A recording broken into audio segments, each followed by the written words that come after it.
गढ़वा के तले बाढ़ आई गईले, नगर डेराई गईले।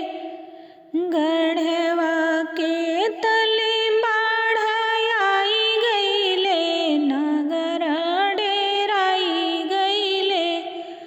डेराई गईले बेटी के पापा जी, गढ़ में लुकाई गईले।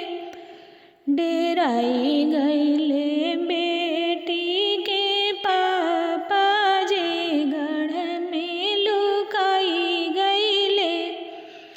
काहे पापा नगर डेराई गईले, गढ़ में लुकाई गईले।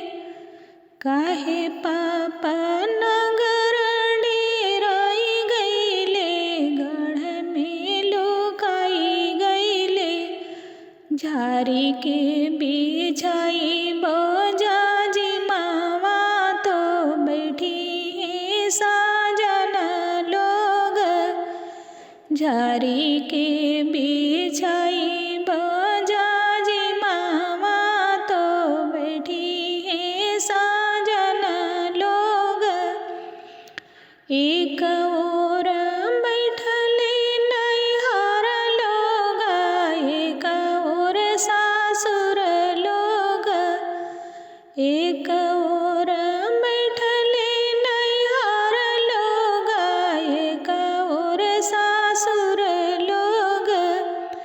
बीचवा में बैठलन सुंदर दुल्हा, बधानी हमार।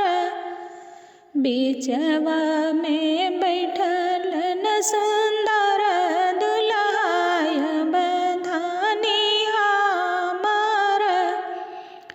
धीरे राहु जी प्रभु, धीरे राहु और गंभीर राहु।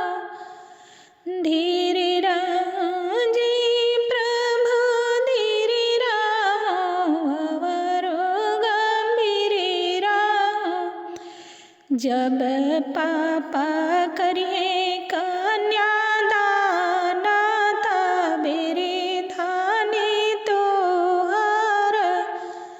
जब पापा करिए कन्यादान, तबेरे धानी तोहार।